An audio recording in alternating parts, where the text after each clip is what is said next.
Good morning, friends. Welcome back to my channel Pragati Classes. So, I wish you all a very happy, safe, and colorful Holi. So, today I am here with the new topic Law of Returns to Scale of the same chapter Theory of Production Economics subject. So, Law of Returns to Scale ये chapter already हम लोग कुछ videos में कुछ इसका part ख़त्म किए हैं. आज ये law of returns to scale का डिफरेंट टाइप्स ख़त्म होगा इसमें और बाकी कमिंग और वीडियोस में.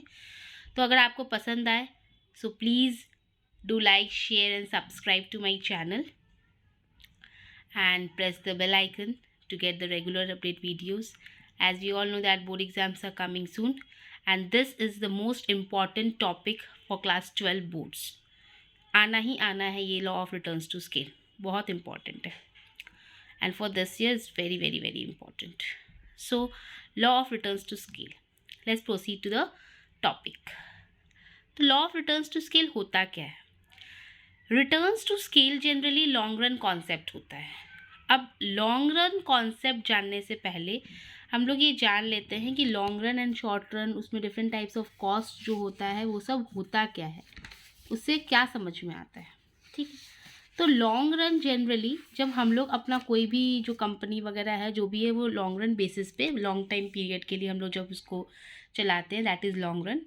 And short run for a short period of time, नाम से ही पता चल रहा है. बट लॉन्ग रन और शॉर्ट रन में कुछ कॉस्ट होते हैं.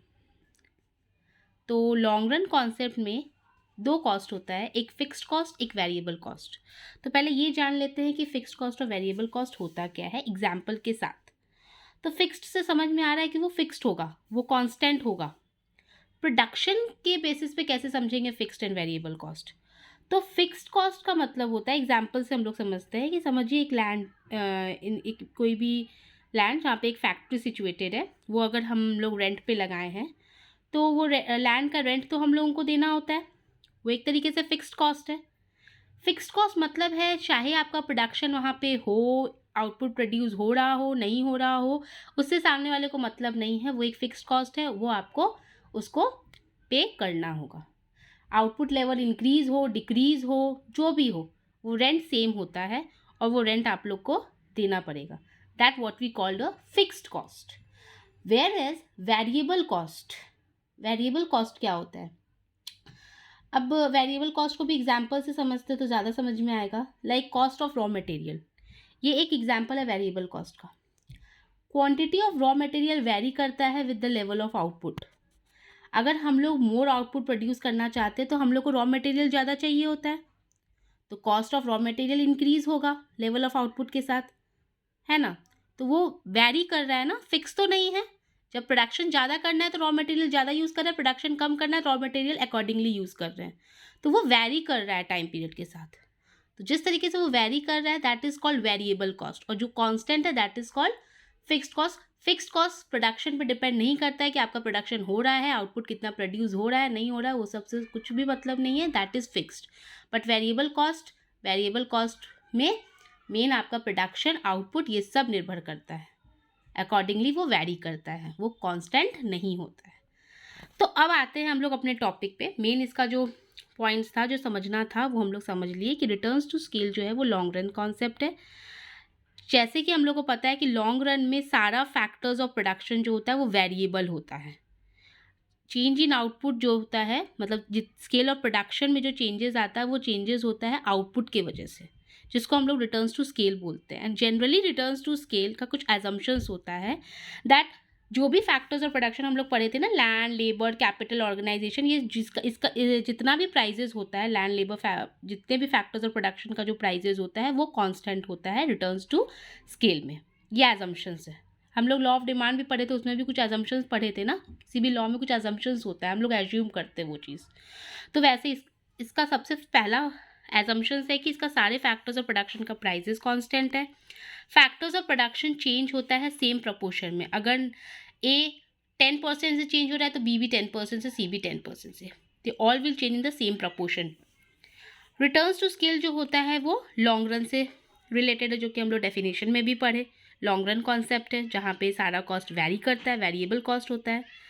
और प्रोडक्शन जो है वो हम लोग फिजिकल क्वांटिटीज़ में मेजर करते हैं, not in money terms. Units में मेजर करते हैं, क्वांटिटीज़ में मेजर करते हैं, हम लोग मनी टर्म्स में उसको मेजर नहीं करते हैं। तो ये था हमारा कुछ assumptions of law of returns to scale. अब हम लोग पढ़ेंगे रिटर्न्स टू स्केल 3 टाइप्स का होता है, increasing, constant and decreasing returns to scale, जो कि इस वीडियो में आज हम लोग इंक्रीजिंग रिटर्न्स टू स्केल का डेफिनेशन, एग्जाम्पल और डायग्राम के साथ अच्छे से डिटेल में समझेंगे। And next to constant and decreasing हम लोग नेक्स्ट अपकमिंग वीडियोज़ में समझ लेंगे, ठीक है, one by one. So move on to the increasing returns to scale. Increasing नाम से पता चल रहा है इंक्रीजिंग रिटर्न्स टू स्केल। अभी जैसे कि हम लोग रिटर्न्स टू स्केल का डेफिनेशन पहले रिलेट कर लेते हैं। रिटर्न्स टू स्केल में हमने पढ़ा कि रिटर्न्स टू स्केल जो है वो लॉन्ग रन कॉन्सेप्ट है, and in the long run सारा फैक्टर्स ऑफ प्रोडक्शन जो होता है वो वेरी करता है, वेरिएबल होता है, there is no constant, no fixed. So और जो यहाँ पे स्केल ऑफ प्रोडक्शन में जो चेंजेस आता है वो आउटपुट के चेंजेस होने के वजह से जो चेंजेस आ रहा है that is called returns to scale.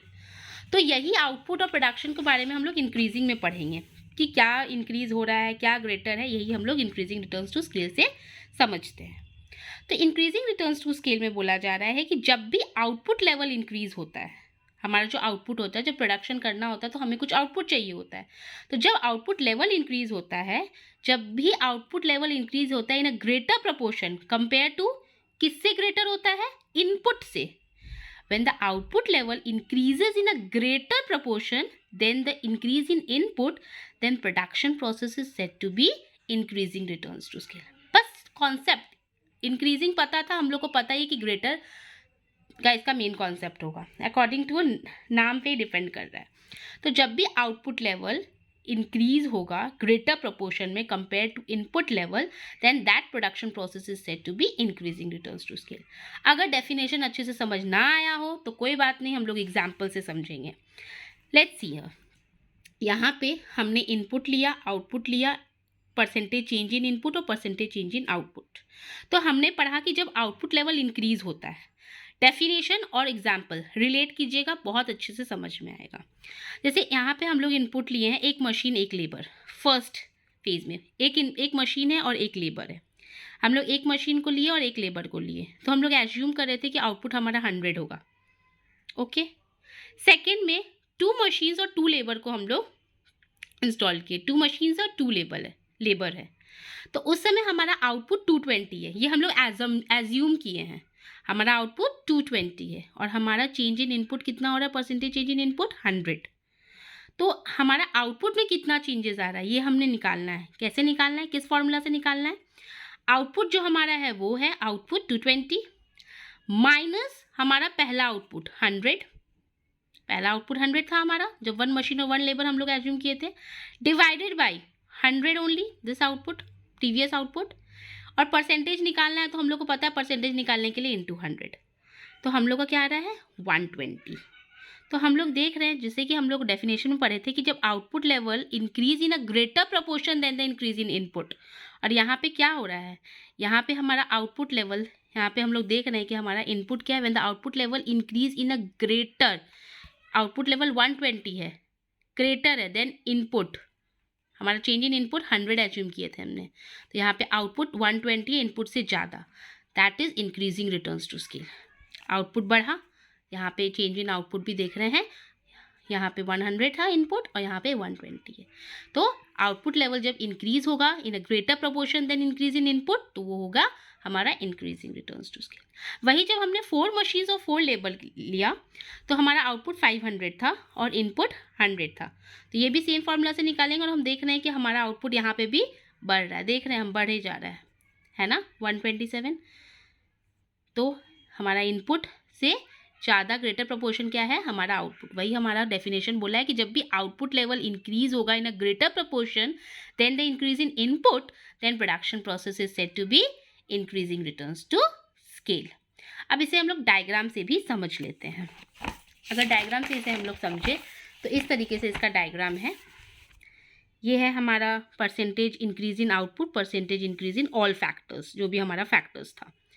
तो इसमें हम लोग देख रहे हैं कि जब हम लोग सपोज कीजिए कि percentage change in all factors 5% है और परसेंटेज चेंज इन आउटपुट जो है वो 10% है, ग्रेटर है, यही तो पढ़े थे डेफिनेशन में।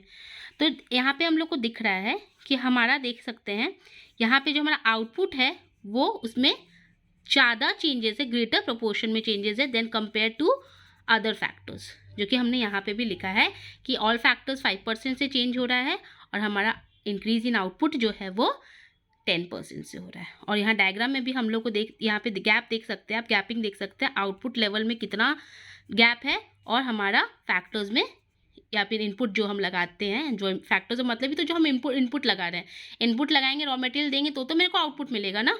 तो ये देख सकते हैं इनपुट से कंपैरेटिवली आउटपुट में कितना ग्रेटर प्रोपोर्शन है, that what we called an increasing returns to scale.